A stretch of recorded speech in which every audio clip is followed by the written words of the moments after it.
नमस्कार, श्री स्वामी समर्थ। मी अर्पिता टिकम स्वागत करते तुमचं सगळ्यांचं माझ्या YouTube चॅनलवर। जुलै महिन्यापासून आपण साप्ताहिक राशी भविष्याबरोबरच मासिक राशी भविष्य देखील पाहणार आहोत।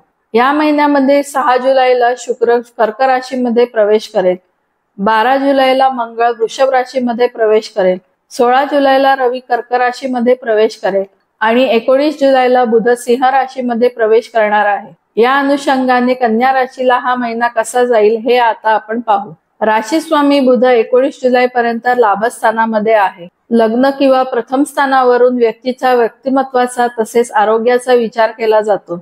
या महिन्यामध्ये 6व्या स्थानामध्ये शनी आणि 8व्या स्थानामध्ये मंगळ आहे।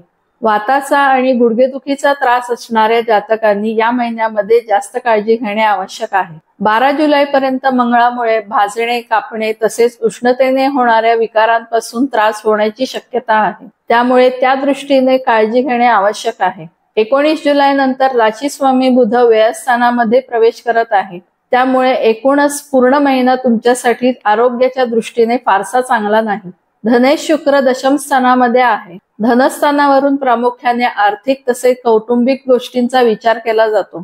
या महिन्यामध्ये नोकरीतून तुम्हाला नक्कीच काही लाभ होणार आहे, कारण दशमेश शुक्र 6 जुलै नंतर लाभस्थानामध्ये प्रवेश करणार आहे। तुमच्या बऱ्याच इच्छांची पूर्तता या महिन्यामध्ये होणार आहे। आर्थिक स्थिती या महिन्यामध्ये चांगली राहणार आहे। चतुर्थेश गुरु भाग्यस्थानामध्ये आहे।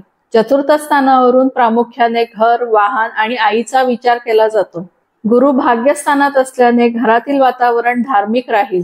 घरात एखादे शुभ कार्य, देवकार्य नक्की करून घ्या, त्याने घरामध्ये प्रसन्नता लाभेल। आईशी संबंध चांगले राहतील। पंचमेश शनी षष्ठ स्थानात असून तो वक्री झालेला आहे। पंचम स्थानावरून प्रामुख्याने संततीचा विचार केला जातो। मुलांच्या प्रगतीमुळे तुम्हाला नक्कीच अभिमान प्राप्त होईल। तुम्ही त्यांच्यासाठी घेत असलेल्या मेहनतीचे चांगले फलप्राप्ती तुम्हाला होणार आहे। सप्तमेश गुरु भाग्यस्थानामध्ये आहे।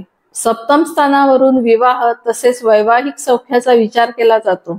वैवाहिक सौख्य या महिन्यामध्ये चांगले राहील। ज्यांचे विवाह ठरले आहे त्यांचा विवाहानंतर भाग्योदय होईल। सप्तम स्थानातील राहू तुम्हाला भ्रमित करू शकतो, पण योग्य निर्णय घेतल्यास चांगलेच होईल।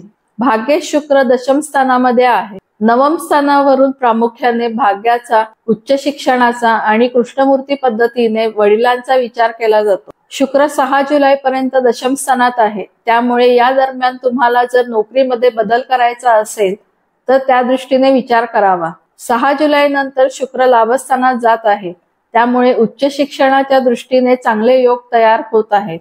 भाग्यस्थानातील गुरुमुळे गुरुजनांचे तसेच वडिलांचे योग्य मार्गदर्शन तुम्हाला लाभेल।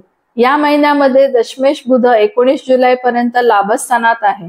दशम स्थानावरून प्रामुख्याने नोकरीचा विचार केला जातो। नोकरीच्या दृष्टीने अत्यंत चांगले योग दशम स्थानामध्ये तयार झालेले आहेत। 19 जुलै नंतर मात्र बुध व्ययस्थानामध्ये प्रवेश करेल, त्यामुळे फिरतीचे प्रमाण वाढण्याची शक्यता आहे। परदेशी प्रवासाचे योग देखील येऊ शकतात। आपल्या कुलदेवतेचे तसेच देवीची उपासना तुमच्यासाठी या महिन्यामध्ये फायदेशीर ठरेल। हा व्हिडिओ तुम्हाला कसा वाटला हे कमेंट्सद्वारे जरूर कळवा। व्हिडिओला लाईक, शेअर आणि सबस्क्राईब करायला विसरू नका। धन्यवाद।